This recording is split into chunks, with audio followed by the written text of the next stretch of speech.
States going will to not play be out? intervening directly because Ukraine is not a NATO ally. Right. Also, have you seen the reports of that massive 40-plus mile long convoy Yes, coming of out of course. Belarus? It would take more than one.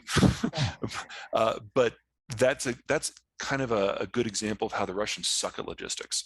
Mhm. So if it came to a direct head-to-head fight between the United States and the Russians, one, our military is brilliant at logistics. It's like it's Sure. Disneyland, the military, everybody else. Right.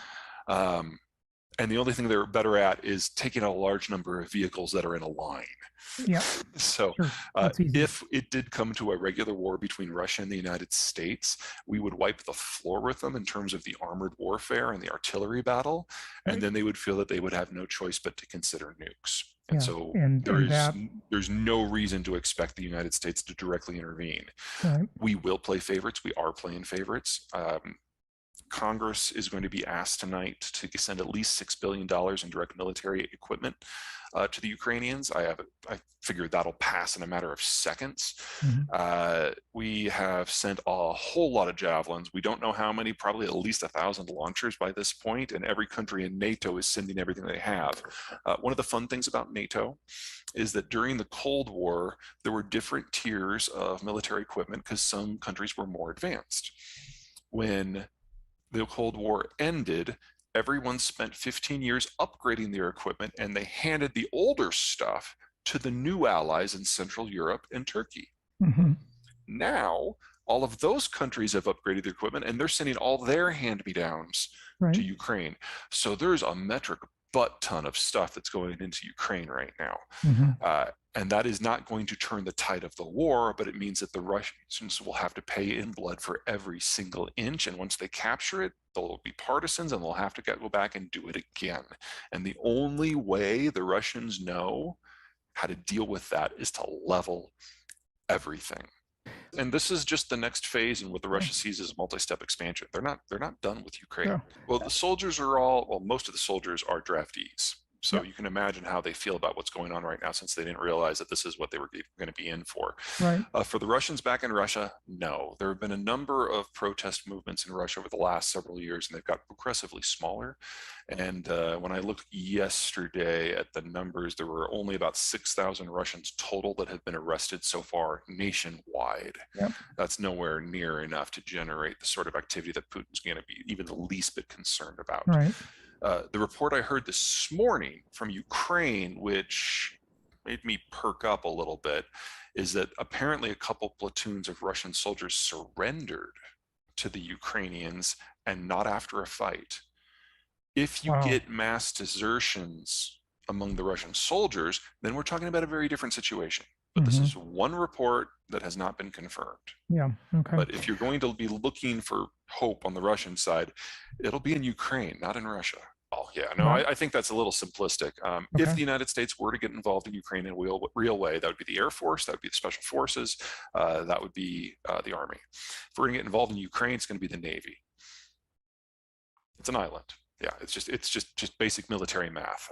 I also don't think that the Chinese are itching to go, because if the Chinese did, the war would look very different from Ukraine. So in Ukraine, Russia holds all the mid and long-term advantages here: more equipment, more men, a self-sustaining system at home. China is 100% dependent upon international trade as maintained by the American-led globalized order. Right. And if they try to throw a wrench in that, they lose access, because we'll just put a couple of destroyers out in the Indian Ocean and cut the energy line. 3 months later, the buses stop running because they run out of fuel. 3 months after that, the power goes out. And less than a year after that, they lose 500 million people to famine, because agriculture is an internationalized trade-based system, and all the inputs that allow them to grow their food are not from China. Yeah. Toxic the way it's gone through the pandemic. I'm not going to comment on the Fed, because the Fed is about to be thrown 1,000 curveballs, and I'm not sure the Fed has the tools to deal with this, even if we all agreed on what needed to be done.